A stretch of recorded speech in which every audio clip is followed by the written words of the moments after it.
உச்சத்தை தொட்ட தங்க விலை மீட்க முடியாத அடகு நகையை விற்பதற்கு இதுவே சரியான நேரம். இனியும் யோசிக்காதீங்க.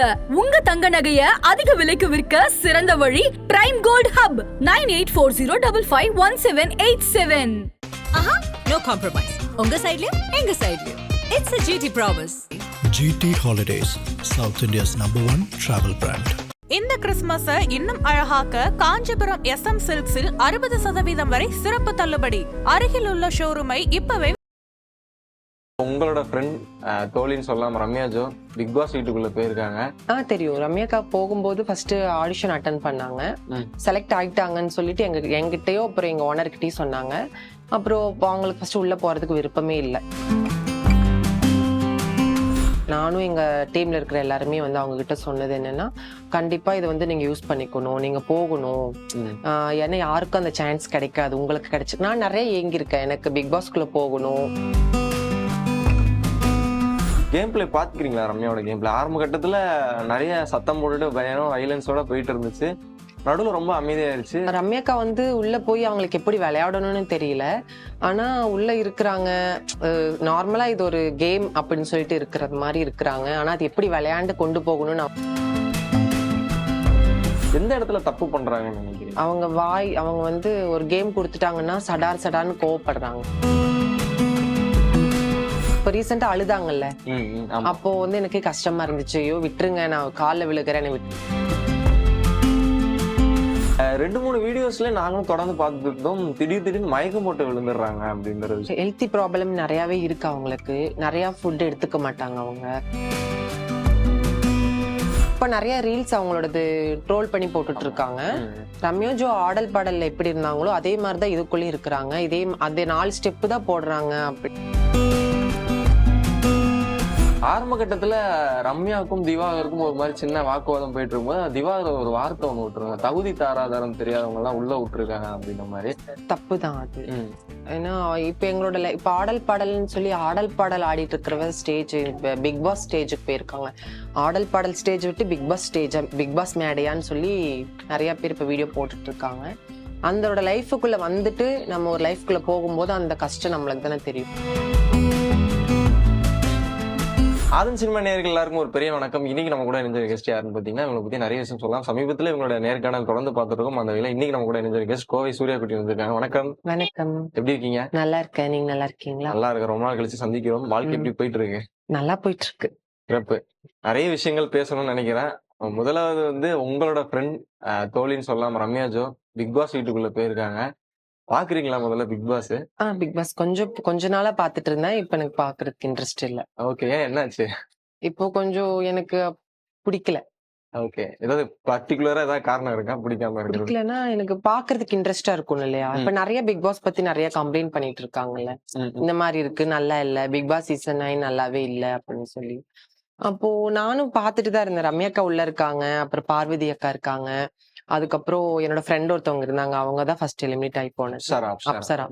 அப்புறம் அவங்க இருக்கும்போது நான் பாத்துட்டு இருந்தேன். இப்போ அதுக்காகவே டைம் எடுத்து நான் பிக் பாஸ் பாத்துட்டு இருப்பேன். இப்போ எனக்கு இன்ட்ரெஸ்ட் இல்ல. ஓகே, இப்போ உங்களோட நிறைய நெருங்கிய நபர்கள் உள்ள போயிருக்காங்க. முதல்ல ரம்யா பத்தி பேசணும்னு நினைக்கிறேன். ரம்யாவோட கேம் பிளே எல்லாரும் இன்னைக்கு வரைக்கும் பாத்துட்டு இருக்கோம். உங்களுக்கு உள்ள போகும்போது அவங்க உள்ள போறாங்கன்றது விஷயம் தெரியுமா? தெரியும். ரம்யாக்கா போகும்போது ஃபர்ஸ்ட் ஆடிஷன் அட்டன் பண்ணாங்க. செலக்ட் ஆகிட்டாங்கன்னு சொல்லிட்டு எங்கிட்டயோ அப்புறம் எங்க ஓனர்கிட்டயும் சொன்னாங்க. அப்புறம் அவங்களுக்கு ஃபர்ஸ்ட் உள்ள போறதுக்கு விருப்பமே இல்லை. எங்க அக்கா அவங்க ப்ராப்ளம் பண்றாங்க, வேணாம் நான் போக மாட்டேன் அப்படின்னு சொல்லி சொன்னாங்க. நானும் எங்க டீம்ல இருக்கிற எல்லாருமே அவங்க கிட்ட சொன்னது என்னன்னா, கண்டிப்பா இதை நீங்க யூஸ் பண்ணிக்கணும், நீங்க போகணும். ஏன்னா யாருக்கும் அந்த சான்ஸ் கிடைக்காது, உங்களுக்கு கிடைச்சு. நான் நிறைய ஏங்கியிருக்கேன், எனக்கு பிக் பாஸ்குள்ள போகணும், அதுக்குள்ள போய் விளையாடணும்னு எனக்கு ரொம்ப நாள் ஆசை. ஆனா ரம்யாக்காக்கு அந்த சான்ஸ் கிடைச்சிருக்குங்கும் போது நான் ரொம்ப சந்தோஷப்படுறேன். எனக்கு கிடைக்காத வாய்ப்பு அக்காவுக்கு கிடைச்சிருக்கும் போது நீங்க அதை யூஸ் பண்ணிக்கோங்க அக்கா அப்படின்னு சொல்லிட்டு யோசிச்சுக்கிட்டே இருந்தாங்க. அதுக்கப்புறம் நிறைய அவங்களுக்கு சொல்லி புரிய வச்சு அதுக்கப்புறம் ஓகே பண்ணிட்டு போயிட்டாங்க. ஓகே, டிஸ்கஸ் பண்ணிட்டு தான் உள்ள போனேன். கேம் பிளே பாத்துக்கிறீங்களா ரம்யாவோட கேம் பிளே? ஆரம்ப கட்டத்துல நிறைய சத்தம் போட்டுட்டு பயம் வைலன்ஸோட போயிட்டு இருந்துச்சு. நடுவுல ரொம்ப அமைதியாயிருச்சு. ரம்யாவோட கேம் பிளே பார்க்கும்போது இப்போ ஓரளவுக்கு பரவாயில்லன்னு தான் சொல்லுங்க. ஃபர்ஸ்ட் எடுத்த உடனே சத்தம், சண்டைகள் எப்பயுமே அந்த மாதிரி ரம்யாக்கா ஃபங்க்ஷன்ல இருக்கும்போது எப்படி இருந்தாங்களோ அந்த மாதிரிதான் உள்ள இருந்தாங்க கொஞ்ச நாட்களா. அதுக்கப்புறம் இப்ப போக போக கொஞ்சம் ஓரளவுக்கு விளையாடுறாங்க. ரம்யாக்கா வந்து உள்ள போய் அவங்களுக்கு எப்படி விளையாடணும்னு தெரியல. ஆனா உள்ள இருக்கிறாங்க. நார்மலா இது ஒரு கேம் அப்படின்னு சொல்லிட்டு இருக்கிறது மாரி இருக்கிறாங்க. ஆனா அது எப்படி விளையாண்டு கொண்டு போகணும்னு அவங்களுக்கு தெரியல. ஓகே. எந்த இடத்துல தப்பு பண்றாங்கன்னு நினைக்கிறீங்க? அவங்க வந்து ஒரு கேம் குடுத்துட்டாங்கன்னா, சடார் சடார்ன்னு கோவப்படுறாங்க. ஓகே. டக்குன்னு கோவப்பட்டு திட்டிர்றாங்க. ஓகே. அதுலதான் அவங்க பேட் ஆயிடுறாங்க. மக்கள் ஓகே. பார்வையில அவங்க வந்து இந்த மாரி இருக்காங்க, சண்டை போட்டுட்டு இருக்காங்க. பிக் பாஸ்க்குள்ள போய் எல்லாத்துக்கிட்டயுமே பேச தெரியாம கத்தி பேசிடுறாங்க, ரகடா பேசுறாங்கன்னு சொல்லி நெறைய கம்ப்ளைண்ட் தான் பண்ணிட்டு இருக்காங்க. அந்த மாரி பண்ணக்கூடாது ரம்யாக்கா. ஆனா எப்பயுமே இருக்கிற மாரிதான் அதுக்குள்ள இருக்கிறாங்க. நெறைய பேர் வந்து அவங்கள வந்து நீ ரொம்ப சீன் போடுற, ரொம்ப எல்லாத்து மாரி எங்ககிட்டயும் கத்துற, இந்த மாரிலாம் பண்ணக்கூடாதுன்னு சொல்லி அவங்களோட இன்னும் பேடா தான் போயிட்டு இருக்கு. ஆனா இன்னும் நெறைய மாறணும். மாத்திக்கணும். அந்த கேமுக்குள்ள ரம்யாக்கா நெறைய மாத்திக்கணும். எங்களுக்கே அதுதான் கொஞ்சம் கஷ்டம். நல்லா விளையாடுவாங்கன்னு சொல்லிட்டு நாங்கெல்லாம் எதிர்பார்த்துட்டு இருந்தோம். நல்லா எங்க விளையாடுறாங்க. நாங்க வந்து குறை சொல்ல முடியாது. மக்கள் பார்வையில நெறைய வந்து பேடா தான் சொல்றாங்க. ஆனா அது நெறைய மாத்திக்கணும்னு ரம்யாக்கா கிட்ட நாங்க ஓகே. சொல்லுவோம். சமீபத்துல போன வாரத்துக்கு முந்தின வாரம் ரம்யா கேப்டனா இருக்கும்போது ரம்யாவுக்கும் பார்வதிக்கும் ஒரு மாதிரி சண்டை போயிட்டு இருந்துச்சு. உள்ள பேசிட்டு இருக்கும்போது பார்வதி பேச விட மாட்ட மாதிரி கிளாஸ் போயிட்டு இருக்கு. நிறைய இடத்துல வந்து என் ஏரியா வந்து பாருங்க, நான் எப்பேற்பட்ட பொண்ணு அப்படின்ற மாதிரி நிறைய விஷயங்கள் வார்த்தைகள்லாம் வருதுல்ல. நீங்க எப்படி பாக்குறீங்க? எனக்கு அந்த மாரி பண்ணுனது ரம்யாக்கா பண்ணுனது கொஞ்சம் இதுதான். தப்புதான். ஆனா அவங்க நேச்சுரலா அவங்க வந்து அவங்களோட கோவத்த அதுல காட்டுறாங்க. நானே அப்ப அவங்களோட விளையாண்டுட்டு இருக்கும்போது, அவங்க தான் அப்போ வந்து நான் வந்து இல்ல நான் அந்த அதுல கரெக்ட்டா நான் சொல்லும்போது, ரம்யாக்கா இல்ல அது வந்து இதுதான் அப்படின்னு சொல்லும்போது, ரம்யாக்கா வந்து அந்த இடத்துல அவங்களோட இத விட்டு ஓ. குடுக்காம ம், இருப்பாங்க. ம், ம், ம். அப்போ அப்போ இப்ப ரீசென்ட்டா அழுதாங்கல்ல. ம், ம். ஆமா. அப்போ வந்து எனக்கே கஷ்டமா இருந்துச்சு. ஐயோ! விட்டுருங்க நான் கால்ல விழுகுறேன். என்ன விட்டுருங்க அப்படின்னு சொல்லிட்டு. அப்போ ரொம்ப கஷ்டமா இருந்துச்சு. அவங்க அவங்க உண்மையான ஒரு கேரக்டர் தான் அங்க காட்டுறாங்க. அவங்க ஓகே. நடிக்க கிடையாது. உண்மையா அவங்க கோவம், அவங்களோட இதெல்லாம் அதுல காட்டுறாங்க. ம். அங்க போய் சேஞ்சஸ் எதுவுமே கிடையாது. இங்க நடக்கிறது தான் அங்கேயும் பண்றாங்க. எங்ககிட்ட எப்படி இருந்தாங்களோ அந்த மாரி தான் அங்க இருக்காங்க. ஓகே. யூசுவலா கோவப்படுறது வழக்கம். கோவப்படுவாங்க. ரொம்ப கோவப்படுவாங்க. ஓகே. 2, 3 வீடியோஸ்ல நாங்களும் தொடர்ந்து பார்த்துட்டு இருந்தோம். திடீர்னு மயக்கம் போட்டு விழுந்துடுறாங்க அப்படின்ற விஷயம் பார்த்துட்டு இருக்கோம். ஆ. நெறைய பேர் சோசியல் மீடியால சொல்லிட்டு இருக்கவங்க, மயக்கம் போட்டு விழுகுறோம், கால் மேல கால் போட்டு விழுகுறாங்க, அவங்க மயக்கம் போட்டு விழல, தூங்குறதுக்காக மயக்கம் போட்டு விழுகுறாங்க, டாஸ்க் பண்ணாம இருக்கிறதுக்கு மயக்கம் போட்டு விழுகுறாங்க. இந்த மாரி கருத்துக்கள்லாம் வந்துட்டு இருக்கு. உண்மையிலே எப்படி அவங்களுக்கு உடம்பு ஹெல்த்தியா பிரச்சனை உண்டா? ஹெல்த்தி ப்ராப்ளம் நெறையாவே இருக்கு அவங்களுக்கு. நெறைய ஃபுட் எடுத்துக்க மாட்டாங்க அவங்க.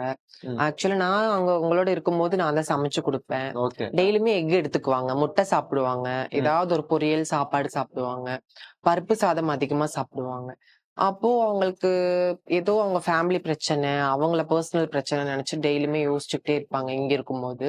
ம். அப்போ ஃபுட்டே எடுத்துக்க மாட்டாங்க. நைட்டு மட்டும் தான் சாப்பிடுவாங்க. ம். காஃபி குடிப்பாங்க. ம். அவ்வளவுதான். அதனால வேணா இருக்கலாம். அங்க போய் ஏதாவது ஆனா அவங்க கேஷுவலா வந்து மயக்கம் போட்டு விழுகுறது அவங்களோட என் கூட இருக்கும்போதே மயக்கம் மயக்கம் போட்டு போட்டு விழுந்திருக்காங்க. விழுந்திருக்காங்க. விழுந்திருக்காங்க. ஓகே. அந்த டைம்ல என்ன பண்ணுவீங்க? மயக்கம் போட விழுகும்போது? அ நெறைய சீனிலாம் எடுத்து ஒளிச்சு வச்சுக்கிற நெறைய விஷயங்கள்லாம் இருக்கு. அது சீனி சாப்பிடுற பழக்கம்லாம் உண்டா உங்களுக்கு? சுகர் அதிகமா ஸ்வீட், சாக்லேட் எதுவுமே சாப்பிட மாட்டாங்க. ஓகே. ஆ ஃப்ரூட்ஸ் நெறைய சாப்பிடுவாங்க. காஃபி அதிகமா குடிப்பாங்க. ம், பட் ம், சாப்பிடாம இருந்திருக்கலாம். ம். அங்க போய் கம்மியா சாப்பிட்டுருக்கலாம். ஓகே. ஆ அந்த மாரி டிப்ரஷனாவே இருப்பாங்க. யோசிச்சுக்கிட்டே இருப்பாங்க. அவங்க லைஃப்ப பத்தி யோசிப்பாங்க. இப்ப அங்க போய் ஹேப்பியா இருக்கணும்ங்கிறதுக்காக பிக் பாஸ்க்குள்ள போயிருக்காங்க. அவங்க என்ட்ரி குடுக்கும்போதே வந்து, இத்தன நாளா நான் இப்படி இருந்துட்டேன். இனிமேல் என் லைஃப் வந்து இதுக்குள்ள போய் இதுல ஒரு 4 பேர், 5 பேர் எனக்கு ஒரு ஃபேமிலியா இருக்கணும்னு சொல்லி பிக் பாஸ்க்குள்ள போயிருக்காங்க. அங்க வந்து அவங்களுக்கு எப்படி அவங்க கேம் பொறுத்தளவுக்கு தான். வலுக்கட்டாயமா அவங்க மனச கஷ்டப்படுத்த முடியாது இல்லையா? ம், இந்த ம். கேம் விளையாண்டுட்டு இருக்கும்போது அந்த இடத்துல ஏதாவது சங்கடம், இந்த மாரி கஷ்டங்கள் நடந்திருக்கலாம். அத யோசிச்சுக்கிட்டே இருக்கும்போது மயக்கம் போட்டு விழுந்திருக்கலாம். ஆனா மக்கள் பார்வையில வந்து இவங்க வேணுக்குன்னே பண்றாங்க. ஆ. இப்ப நெறைய ரீல்ஸ் அவங்களோடது ட்ரோல் பண்ணி போட்டுட்டு ஆமா. இருக்காங்க. ம், ம். ரம்யா ஜோ ஆடல் பாடல்ல எப்படி இருந்தாங்களோ, அதே மாரி தான் இதுக்குள்ளயும் இருக்கிறாங்க. அதே 4 ஸ்டெப் தான் போடுறாங்க அப்படின்னு சொல்லி. அதுதான் இப்ப நெறைய பேரு சாங்ஸ் போட்டதுக்கு அப்புறம் ஒரே ஸ்டெப்ப போடுறாங்க. அவங்களுக்கு டான்ஸ் ஆட வர மாட்டேங்குது அப்படின்ற மாரிலாம் நெறைய கம்ப்ளைண்ட் நெறைய சொல்றாங்க. அது நான் அவங்க முன்ன என் கூட க்ளோஸா இருக்கிறாங்கங்கும்போது அவங்களுக்கும் நான் அவங்களுக்கும் சப்போர்ட் பண்ணணும், மக்களுக்கும் சப்போர்ட் பண்ணணும்னு தான் நினைப்பேன். ஏன்னா திடீர்னு அவங்க வெளிய வந்ததுக்கு அப்புறம் என்னைய பத்தி நீ இப்படி பேசியிருக்க அப்படின்னு எங்க 2 பேத்துக்குள்ள கஷ்டமாயிறக்கூடாது இல்லையா? அவங்களுக்கு டான்ஸ் தெரியும். நல்லா ஆடுவாங்க. ஆனா, அந்த டக்குன்னு இப்போ நம்ம சடார்ன்னு ஒரு சாங் ஏறும்போது நம்ம அந்த இடத்துல அந்த மாரி நம்மளுக்கு ஆட முடியாது. டக்குன்னு நம்மளோட தான் நம்ம பார்க்க முடியும். அதனால அவங்களோட மூவ்மெண்ட் இப்ப எனக்கு புடிச்ச மூவ்மெண்ட் தான் நான் போட முடியும். எனக்கு நெறைய டான்ஸ் தெரிஞ்சதுனால எனக்கு இந்த மூவ்மெண்ட் தான் ரொம்ப இன்ட்ரெஸ்ட்டா இருக்கும்னா, அந்த மூவ்மெண்ட் போட்டு ஆடலாம். ரம்யாக்கா அந்த மாரி ஆடியிருக்கலாம். ஓகே. ஆரம்ப கட்டத்துல ரம்யாவுக்கும் திவாகருக்கும் ஒரு மாதிரி சின்ன வாக்குவாதம் போயிட்டு இருக்கும்போது திவாகர் ஒரு வார்த்தை ஒண்ணு விட்டுருவாங்க, தகுதி தாராதாரம் தெரியாதவங்க எல்லாம் உள்ள விட்டுருக்காங்க அப்படின்ற மாதிரி. எண்ட் ஆஃப் த டே ஆடலும் பாடலும் நிகழ்ச்சியில இருந்து உள்ள வந்தோம்னா அந்த ஒரு விஷயத்த வந்து அவர் மென்ஷன் பண்ணி சொன்னாரு. உங்களுக்கு தெரியும், நீங்களும் அந்த ஃபீல்ட்ல டிராவல் பண்ணிட்டு இருக்கீங்க. அந்த ஃபீல்ட்ல இருந்து ஒரு நபர் பிக் பாஸ் வீட்டுக்குள்ள வர்றது அவர் பெர்ஸ்பெக்டிவ்ல அது ரொம்ப தப்புன்னு சொல்றது. நம்ம ஆடியன்ஸா பார்க்கும்போது அது ஒரு தப்பு தான். உங்களுக்கு எப்படி இருந்துச்சு திவாகர் அந்த இடத்துல வார்த்தை சொல்லும்போது? தப்புதான் அது. ம். ஏன்னா இப்ப எங்களோட இப்ப ஆடல் பாடல்னு சொல்லி ஆடல் பாடல் ஆடிட்டு இருக்கிறவ ஸ்டேஜ் பிக் பாஸ் ஸ்டேஜுக்கு போயிருக்காங்க. ஆடல் பாடல் ஸ்டேஜ் விட்டு பிக் பாஸ் மேடையான்னு சொல்லி நிறைய பேர் இப்ப வீடியோ போட்டுட்டு இருக்காங்க. அந்த லைஃபுக்குள்ள வந்துட்டு நம்ம ஒரு லைஃப்குள்ள போகும்போது அந்த கஷ்டம் நம்மளுக்கு தானே தெரியும். ஓகே. கேஷுவலா நீ ஆடல் பாடல வந்துட்டு இப்போ உனக்கு பிக் பாஸ் வாய்ப்பு கிடைச்சிச்சு, இங்க வந்து நீ இப்படி பண்ணிட்டு இருக்கான்னு அவங்களுக்கு அவங்க பண்ண எஃபெக்ட், அவங்க பண்ண திறமைனால அவங்களுக்கு ஒரு வாய்ப்பு கிடைச்சிருக்கு. மோஸ்ட்லி அவங்கள செலக்ட் பண்ணிருக்காங்க. அவங்க ரொம்ப கஷ்டப்படுற ஃபேமிலி தான் ரம்யாக்கா. ஆனா அதுக்குள்ள போய் விளையாட தெரியாம விளையாடுறாங்க. அது மட்டும் நல்லாவே தெரியுது. ஓகே. அந்த இப்பதான் அவங்க பிக் பாஸ் பாப்பாங்களான்னு எனக்கு தெரியல. இதுக்கு முன்னாடி நடந்த பிக் பாஸ் எல்லாம் பாத்துருக்காங்களான்னு எனக்கு தெரியல. ஓகே. ஆனா பிக் பாஸ் பார்க்காம தான் உள்ள போயிருக்காங்க. பிக் பாஸ் பார்த்திருந்தா அவங்க எப்படி விளையாடணும்னு தெரிஞ்சிருக்கும். அப்போ அவங்க 2 பேர் அங்க இருக்கிறவங்க ஒரு 3 பேருமே அப்படிதான் பேசுறாங்க. ஓகே. ஒரு மாதிரியா பேடா தான் அவங்க கிட்டயும் பேசுறாங்க. அவங்களுக்கு கோவம் வந்து மறுபடியும் ரம்யாக்கா அந்த மாதிரி பேசிடுறாங்க. ஓகே. அதுல யார் மேலயும் தப்பு சொல்ல முடியாது இல்லையா? ஓகே. நீங்க இப்ப சொல்லிட்டு இருக்கும்போது, இப்போ பிக் பாஸ் வீட்டுக்குள்ள போனதுக்கு அப்புறம் ரம்யா வந்து ஆடலும் பாடலும் நிகழ்ச்சியில பழைய வீடியோஸ்லாம் எடுத்து போடுறாங்க. அதுல அவங்க தப்பான வேல கையில் காட்டுறதும் இருக்கட்டும், அந்த சிம்பிள் எல்லாம் காட்டுற மாதிரி விஷயங்கள் ஆமா. வீடியோஸ்லாம் எடுத்து போட்டுட்டு இருந்தாங்க. அது நீங்க அதை பார்க்கும்போது உங்களுக்கு எப்படி தோணுது? ரம்யாக்கா மேல தப்பு சொல்ல முடியாது. ஆடிஷன் மேலதான் தப்பு. ஓகே. மக்கள் பாத்துட்டு இருக்காங்க. அப்ப நம்ம ஸ்டேஜ்ல பெர்ஃபார்மன்ஸ் பண்ணிட்டு இருக்கும்போது இப்போ கிளாமரா ஆடிட்டு அவங்க ஃபர்ஸ்ட் கிளாமர் பண்ணிட்டு இருந்தாங்க தான். இப்பதான் ஃபுல் காஸ்டியூம் பண்றாங்க. கிளாமரா பண்ணிட்டு இருக்கும்போது அப்போ பசங்க 4 பிள்ளைங்களை கிளாமரா ஆட பார்க்கும்போது அவங்க ட்ரிங்க்ஸ் பண்ணி உட்கார்ந்துருப்பாங்க. ஓகேங்களா? எங்க ஃபங்க்ஷன் பாக்குறதுக்காகவே மிரட்டல் பாய்ஸ் டீம் வருது அப்படின்னாலே நிறைய மக்கள் வந்துருவாங்க. பசங்க சரி, நிறைய பொண்ணுங்களும் இப்ப நிறைய பிக் ஃபேனா இருக்காங்க. அப்போ அந்த மாதிரி ட்ரெஸ் போட்டு ஆடிட்டு இருக்கும்போது கீழ இருந்துட்டு காட்டுறதும் பசங்க பண்றதுனாலதான் ரம்யாக்கா கோவம் வரும். சடா சடான்னு கோவம் வரும். அப்போ அந்த அக்கா மக்களை பார்த்து ஆட மாட்டாங்க. ஸ்ட்ரெயிட்டா தான் பார்த்து ஆடுவாங்க. முன்னாடி உட்கார்ந்துட்டு இருக்கிறவங்க காட்டுறதோ, ஒரு மாதிரி கெட்ட வார்த்தை திட்டுறதோ, கள்ள தூக்கி அடிக்கிறதோ அந்த மாதிரி இருக்கும்போது கோவம் வரும் அவங்களுக்கு. அப்போ அவங்க அந்த பையன் இப்படி காட்டும் போது அவங்களும் திரும்ப இப்படி காட்டி அந்த மாதிரி வீடியோ வைரல் ஆச்சு. அதானே கேக்குறீங்க? அந்த மாதிரி கோவம் வரும். சடா சடான்னு கோவம் வரும். ஆனா தப்பு வந்து பசங்க மேலதான் சொல்லுவேன் நான். ஏன்னா நம்ம நார்மலா ஆடிட்டு இருப்போம். நானே ஆடிட்டு இருக்கேன்னு வச்சுக்கோங்களேன். அப்ப நான் ஆடிட்டு இருக்கும்போது 4 பேர் பார்த்து நம்மளை ரசிச்சு கையை தட்டி விசில் அடிச்சு ஆடும்போது நம்மள குன்னி சந்தோஷமா இருக்கும். நம்ம நல்லா ஆடணும்னு தோணும். அந்த மாதிரி சந்தோஷப்படுற இடத்துல இவங்க இப்படி பண்ணும்போது சடான்னு கோவம் வரும் இல்லையா? அந்த மாதிரி அவங்களுக்கு கோவம் வந்திருக்கு. ஓகே. இப்போ சமீபத்துல நிறைய இடத்துல அவங்க அதிகமா கெட்ட வார்த்தை பயன்படுத்துற மாதிரி வீடியோஸ் நிறைய பார்த்துட்டு இருக்கோம். ஸ்டேஜ்லயுமே நிறைய பேசுற மாதிரி வீடியோஸ் எல்லாம் பார்த்துட்டு இருக்கோம். ஏன் அந்த மாதிரி நிறைய பேசுறாங்க? உங்க கூட டிராவல் ஆயிருப்பாங்கல்ல, அதனால கேக்குறேன். அவங்க அதிகமா கெட்ட வார்த்தை பேசுவாங்க. ஓகே. பேசுவாங்கன்னா ரொம்ப எல்லாம் இல்ல. ஒரு ஒரு நம்ம நார்மலா கோவப்பட்ட எப்படி அந்த மாதிரி பேசுவாங்க. ஓகே. இப்போ பிக் பாஸ் நிறைய போயிட்டு இருக்கு. யாரு கேம் நல்லா ஆடுறாங்கன்னு நினைக்கிறீங்க? பொதுவா நான் சொல்றேன். நான் வந்து என்னோட சிஸ்டருக்கும் சப்போர்ட் பண்ண முடியாது. எனக்கு பிடிச்சவங்களுக்கும் சப்போர்ட் பண்ண முடியாது. பார்வதி அக்கா வந்து அவங்களோட கேம் எனக்கு ரொம்ப பிடிக்கும். ஓகே. அவங்க ஸ்பீச்சும் அவங்களோட கேமும் அவங்க எப்படி விளையாடணும்னு கரெக்டா கொண்டு போயிட்டு இருக்காங்க. அதனால பார்வதி அக்கா எனக்கு ரொம்ப பிடிக்கும். பார்வதி அக்கா வின் ஆயிருவாங்கன்னு தான் எனக்கு தோணுது. ஓகே. நீங்க சொல்லிட்டு இருந்தீங்க அப்சரா கூட பிக் பாஸ் வீட்டுக்குள்ள போயிருந்தாங்க. ஏன்னா திருநங்கையில இருந்து ஒவ்வொரு சீசன் போயிட்டு இருக்கும்போது இந்த சீசன்ல இருந்து அப்சரா போயிருந்தாங்க. எதிர்பார்ப்புகள் எந்த மாதிரி? எனக்கு அப்சரா உள்ள போறாங்கன்னு எனக்கு தெரியாது. ஓகே. இந்த சீசன் டிரான்ஸ்ஜெண்டர் யாரும் உள்ள போக மாட்டாங்க. அப்சரா எனக்கு சர்ப்ரைஸா இருந்துச்சு. அப்சரா நான் அந்த என்ட்ரி ஆகும்போது தான் நான் பாக்குறேன் அப்சரா வந்திருக்காங்களா அப்படின்னு சொல்லி ரொம்ப ஹாப்பியா இருந்துச்சு. ஏன்னா வருஷம் ஒரு டிரான்ஸ்ஜெண்டர் எடுத்து செலக்ட் பண்ணி உள்ள கூட்டிட்டு போகும்போது எனக்கு ரொம்ப பெருமையா இருக்கு. எங்க மக்கள் போறாங்க அப்படின்னு. ஆனா நானும் ஆசைப்பட்டிருக்கேன். எனக்கு ஒரு சான்ஸ் கிடைச்சா கண்டிப்பா நானும் போய் விளையாடுவேன். அந்த கேம் கரெக்டா கொண்டு போவேன்னு ஒரு ஆசைகள் இருக்கு. அது எப்ப நிறைவேற போகுதுன்னு தெரியல.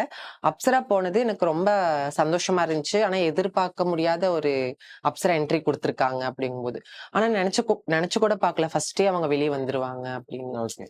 ரம்யாவோட ஃபேமிலி விஷயங்கள் இங்க யாருக்குமே தெரியல. அவங்களுக்கு சொன்னாங்க அம்மா அப்பா கிடையாது அப்படின்னு ஒரு விஷயங்கள் நம்ம பார்த்திருந்தோம். ரம்யாவோட ஃபேமிலி எப்படி? ரம்யாக்கா ஃபேமிலியில நான் பார்த்தது கிடையாது.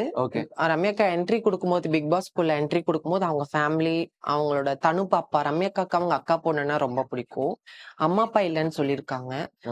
அவங்க வீட்டுக்கு நான் போனது கிடையாது. ரம்யாக்கா எனக்கு 5 வருஷமா எனக்கு ஃப்ரெண்டு, ரொம்ப க்ளோஸ் ஃப்ரெண்டு. ம். மெட்டல் பாய்ஸ் டீமுக்கு வந்ததுக்கு அப்புறம் ரொம்ப நானும் அவங்களும் கூட பிறக்கல தான். ஒரு வயித்துல பிறக்காத அக்கா தங்கச்சிங்கன்னு சொல்லுவாங்க இல்லையா, அந்த மாதிரி எங்க 2 பேத்துக்குள்ள நிறைய சண்டைகள் வந்திருக்கு. ம். அந்த சண்டைகள் வரும்போது டக்குன்னு அவங்களே என்ன திட்டிடுவாங்க, நானும் அவங்கள திட்டிருப்பேன். அதுக்கப்புறம் பேசிக்குவோம் நாங்க.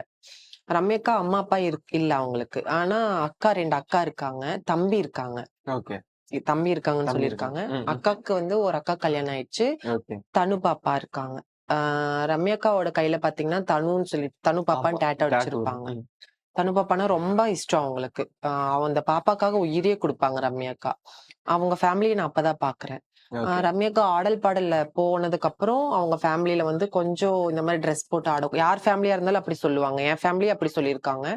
கிளாமரா ஆடுறது வந்து யார் ஃபேமிலியும் அப்செட் பண்ணிக்க மாட்டாங்க. ம். ஆனா அவங்க சுச்சுவேஷன் அந்த மாதிரி. அப்புறம் கிளாமர் இப்ப நிப்பாட்டிட்டாங்க. இப்ப அவங்க ஃபேமிலி எல்லாம் கொஞ்சம் நல்லா பேசுறாங்க. இவ்வளவு தூரம் வந்திருக்கிறதே பெரிய விஷயம். அவங்க ஃபேமிலி பிக் பாஸ்குள்ள போறாங்க. இப்ப சப்போர்ட்டிவா இருக்காங்க ரம்யாக்கா. ஓகே.